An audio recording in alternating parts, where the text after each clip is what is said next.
Welcome to our UN College digital class. Today we are going to discuss about partial differential equation. The partial differential equation in wave equation. So let us discuss about the partial differential equation in the form of a wave equation. The wave equation is the important chapter in the partial differential equation, which is related to also physics and mathematics on students. So what is wave equation? Now here we discuss about the motion in a state string. So that is called as one dimensional wave equation. So it is a derivation in the differential equation, partial differential equation. The physical experiment can be transferred or can be shown in a partial differential equation. What is the physical experiment? So here this is a string. This is a string. String means it is a wire, it may a rubber, which is fixed at two ends A and B. When we stretch it, then it comes to vibrate. So what is the differential equation, partial differential equation in this experiment? What is one dimensional wave equation? Why it is called as one dimension? There are three dimensions: one dimension, two dimension, and three dimension. If motion of a particle in the change of only one axis, so it is called as one dimensional equation or one dimensional motion. Suppose the motion of a train is one dimensional because it can be moved forward or move backward. So the change of a motion is in one dimension. Similarly, what is two dimensional equation? The motion of suppose we write in a plane. So the motion is, the figure is two dimensional. We walk on a plane surface. It is two dimensional motion because it is changed in two axes. So when the motion of a particle is the change of two axes can be expressed in the change of two axes, so called as two dimensional wave equation. Similarly, the motion of a particle, that means motion of a bird or motion of a kite, is the change of three axes x and y and z, so it is called as three dimensional wave equation. So here the motion of the particle in one dimensional. So the motion of a state string which is fixed at two ends. So here we have to derive a partial differential equation in the motion of a state string. What is state string?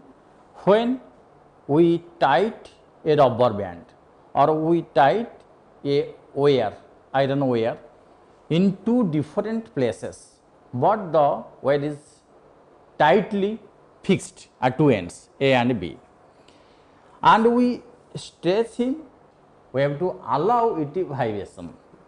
The motion of the state string which is fixed at two ends. So now here we consider, let us consider a state string. In the figure, the string is A to B. This is the string, and which is fixed at two ends A and B tightly. That means the tension is very large, A and B. Here our aim to derive the partial differential equation of this physical phenomena.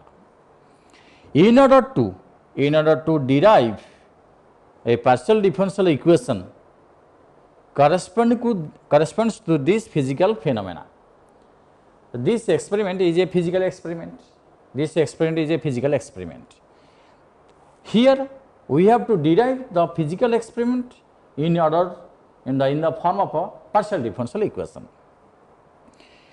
So we have to make the following assumption. We have to take the following assumption. That means we have taken initially some conditions. So here the three assumptions. three assumptions. The first assumption is that the string is homogeneous. The string is homogeneous. That means the diameter of each cross-sectional area of the string is equal. That means the same. The cross-sectional area of at any place must be equal.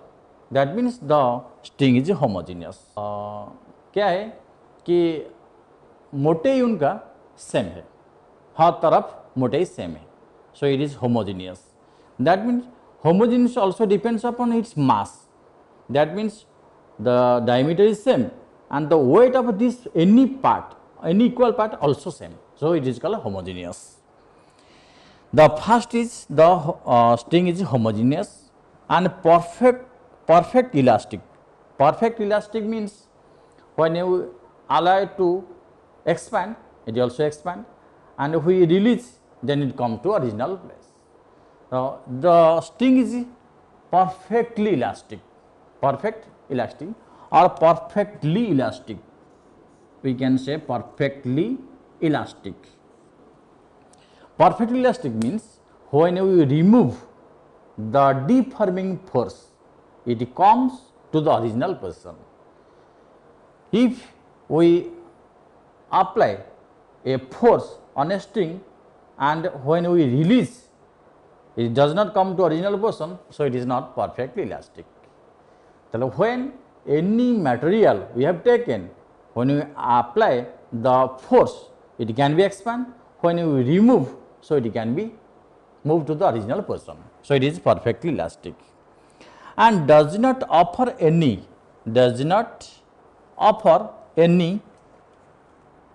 resistance to bending. That means it is flexible. This marker is not flexible. When we allow to bending, it produces a resistance on the hand. The flexible wires are the flexible. Flexible wire means the wire does not offer any tension, any force for bending or to bending. So here the string is flexible. This is the first assumption. The next assumption is that the tension in the string is very large. What is the tension? Tension means a force per unit length. Tension means when we apply a force to break this marker, so it produces a reaction that is called tension. When a string is tightly fixed at two ends, so tension is more.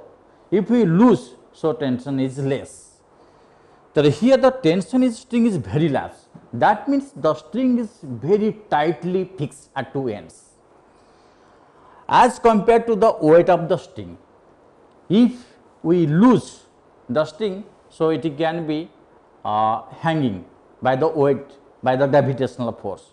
When we fix at two ends tightly, so the tension is very large and weight as compared to the weight. So weight does not lose them, so it is tightly fixed. So here the string at A and B are tightly fixed. Next, third is the motion of the string is small. The motion of the string is a small transverse vibration in a vertical plane. That means this is the original position of the string in the x-axis. When we allow to stretch aside in one plane and release, then it is allowed to vibrate. So here the motion of the string is a small vibration in a one plane, the vertical plane. This is horizontal axis, this is vertical, this whiteboard is vertical plane. So here the string move in vertical plane, so string is a small transverse vibration. There are two vibrations. One is longitudinal vibration and another is vertical vibration or called as transverse vibration. What is transverse vibration? It is originally from the motion of wave motion. That means there are two types of wave motion. One is longitudinal and another is transverse. In longitudinal wave motion, the motion of the particle are vibrate in the direction of the propagation of wave. That means the motion of a sound. When we speak something, the motion of the wave of the sound are vibrate in the direction of the propagation of wave. The air particle of this medium are vibrate in the direction of the propagation of wave. That means wave जिधर जा रहा है particle भी इसी तरह vibrate हो रहा है, उसको कहते हैं हम longitudinal wave motion. But here the motion is transverse. That means the motion of the particle are vibrate in perpendicular to the direction of the propagation of wave. That means when we throw a stone to the pond or full of water, then the water vibrate in the direction of the propagation of wave. That means wave move in this direction and the particle of the medium, particle of the water vibrate in this direction. So the angle between them is 90 degree. That means the motion is called as transverse wave motion. There are two types of wave motion in case of a vibration. So here the string vibrate, the string is in x axis, it vibrate in y axis or vertical plane. So it is called as transverse vibration. We take the point A as the origin. In this diagram, the string is fixed at A and B. So here the point take as the origin. So take the point A as the origin and AB as the x axis. AB is coincide with the x axis and the AU as y axis or is taken as a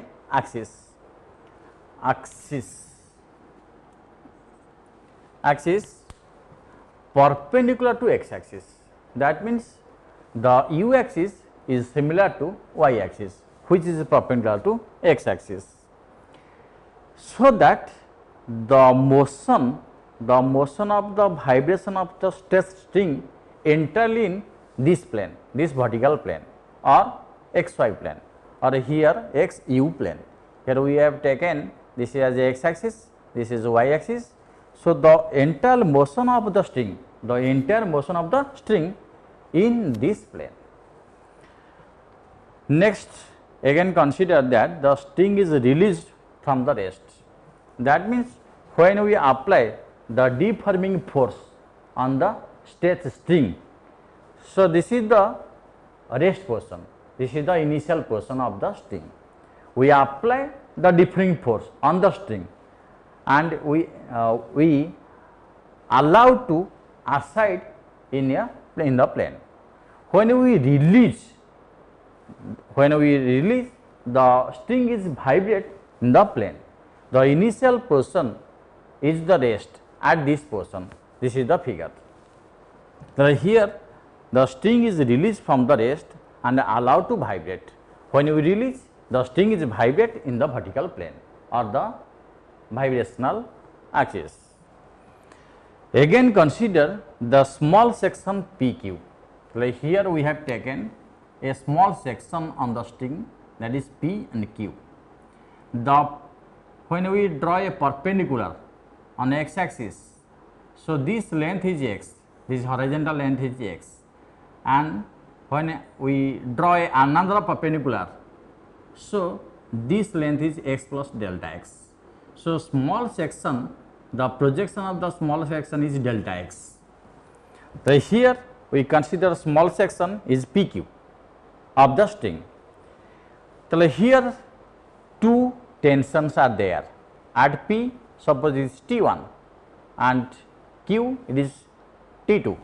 Two tensions T1 and T2 be the tensions, at A and PQ respectively. That means the T1 act at P and tension T2 act at Q. But here the line is horizontal. This is the horizontal line. This is the another horizontal line. So the T1, the tension T1 makes an angle alpha with the horizontal. Similarly, the tension T2 makes an angle beta with the horizontal, makes an angle beta. Here the angle is beta with the horizontal. Any vector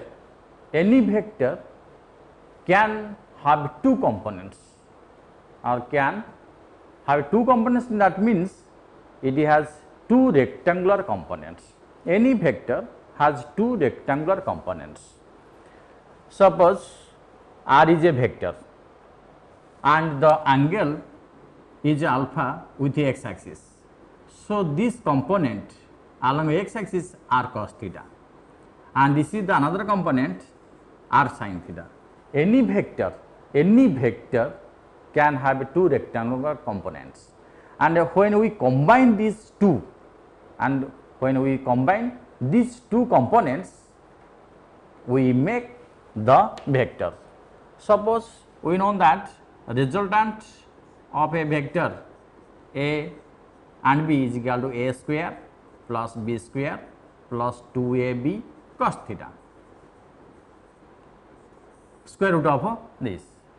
Here a is r cos theta and b is r sin theta, but angle is 90 degree because this is a rectangular component. Rectangle means angle 90. So this part is 0.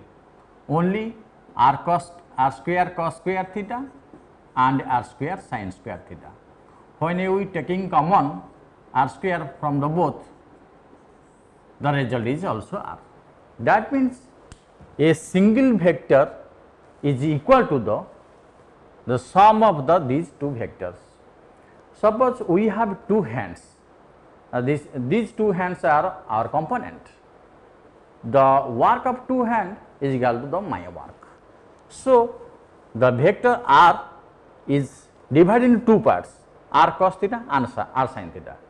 The effect of the r cos theta and r sin theta is also equal to the vector r. So here the tension T1 has two components. One is T1 cos theta, another is T1 sin theta. Similarly, the tension T2 has two components, two rectangular components. One is T2 cos theta and another is T2 sin theta. But direction is opposite, so we have taken one of the component is minus. So since there is horizontal motion of the particle, there is no horizontal, important, there is no horizontal motion of the particle, then the horizontal components of the particle are constant. When we allow the string to vibrate in the vertical plane, so it does not vibrate in horizontal. So the particle of the string vibrate in the only vertical plane, not in horizontal. So horizontal component of these two tension must be constant. So here we have taken T1 cos alpha, the horizontal component. The angle is alpha, so the tension is T1. So this component is T1 cos alpha. Similarly, this component is T1 sin alpha. Here the component is the horizontal, these are T2. So this is the horizontal component T2 cos beta. If we make a vertical, so it is T2 sin beta. Clear? If we take this is a vertical component, so it is T2 sin alpha, but here we have taken minus. If we take it is positive, so it is negative, because PQ are in opposite direction. So the horizontal component T1 cos alpha and T2 cos beta are constant. So we have taken these two equal to T. The last one is the vertical component. The vertical components of T1 and T2 are T1 the minus T1 sin alpha, because the T2 acting in the direction. If we make in the opposite direction, so one of the component is minus, one of the component is minus. So if you take T2 as positive, so T1 as negative. So minus T1 sin alpha, and the component of T2 in vertical direction is T2 sin beta. Next, we have to find the acceleration. What is acceleration? Acceleration is the second derivative of displacement. First derivative of velocity and second derivative of displacement. Like here, the y-axis taken as u-axis, y is the displacement. So here u is the displacement. So the upward acceleration is second derivative of u, that means displacement. That means the derivative with respect to t, time. T is the time. If m be the mass per unit length, the string has some mass. The mass per unit length means if we take a unit length, that is small portion, that is 1 unity. So mass of this unit length is suppose m. So mass of what is the string of length delta x. Here the length of delta x is delta x small portion. So here we take m is the mass per unit length of the string. Then mass of the string, mass of the small portion of the string, mass of the small portion PQ is equal to m into delta x, because the mass is equal to m by L, mass is equal to m by L.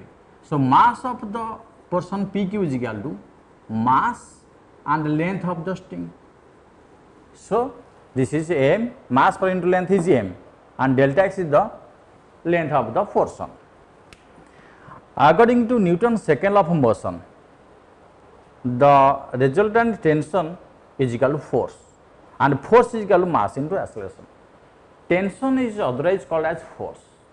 Tension, when we apply a force, it gives a tension. So tension is force. So the resultant tension is T2 sin beta minus T1 sin alpha, because the tension T1 is negative and T2, here we have taken T2 as positive and T1 is negative, because opposite to Q. So resultant tension is T2 sin beta and minus T1 sin alpha is equal to force. Force is equal to mass into acceleration. This is the second law of Newton. What is the second law? Now force is equal to mass into acceleration. That means the rate of change of momentum of the body is equal to the impressed force. So T1 sin beta minus T1 sin alpha is equal to mass of the small portion of string is m into delta x, and the acceleration we have taken del square u by del t square. So it is equation 2. Divide equation 2 by equation 1. Previously equation we have equation 1 is T1 cos alpha is equal to T2 cos beta is equal to T. This is the equation 1. So divide equation 2 by equation 1. So equation 1 is denominator and equation 2 is numerator. So T1 sin beta divided by T2 sin beta divided by T2 cos beta, and T1 sin alpha divided by T1 cos. Both are equal. So we can divide T2 cos beta or T1 cos alpha, does not affect. In RHS we divide T because these three are equal. So m delta x by T. T1 T2 T2 cancel, T1 T1 cancel. So result is sin beta by cos beta is equal to tan beta, and sin alpha by cos alpha is tan alpha. Here delta x move to LHS side, divided by delta x. The result is m by t delta square del square u by del t square, equation 3. Next, what is tan alpha and what is tan beta? We know that slope of a curve at a point is equal to tan theta. Slope is equal to tan theta. So, here tan alpha, tan beta be the slopes of the string at the point P and Q, slopes at a P and Q respectively. That means tan alpha at P the slope and tan beta the slope at a Q to the string. String is a curve. So, tan alpha is equal to del u by del x derivative of u. Here y taken as, we know that slope is equal to dy by dx in ordinary, in partial is del u by del x, but the point is x, so it is x. Tan beta the slope del u by del x, but the point is x plus delta x. So, here we have written x plus delta x. From equation 2, put the value of our tan alpha, tan beta in equation 2. In equation 2 tan beta, so here we put the value of our tan beta at this place. Value of our tan beta is present here. Then tan alpha is del u by del x at x divided by delta x. Here m by t square is constant, because mass of the string is constant, tension T is in equation 1 is constant.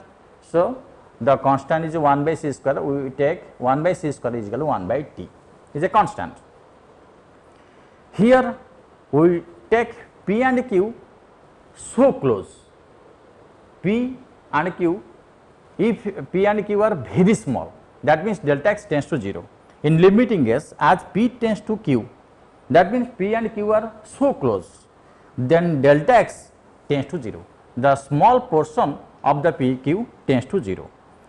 Then we have, so it is the definition of a derivative, but here is the first order derivative. So, limit delta x tends to 0, it is second derivative of u, del square u by del x square is equal to 1 by c square del square u by del t square. This is the partial differential equation, this is the partial differential equation for the one dimensional wave equation. So, we have to derive this. That means the physical experiment converted to the partial differential equation, one dimensional partial differential equation. So, the differential equation del square u by del x square is equal to 1 by c square del square u by del t square. This is called as one dimensional partial differential equation, one dimensional partial differential equation of this physical experiment. Thank you all of you. This is the video, you can subscribe or you can like it. Thank you all.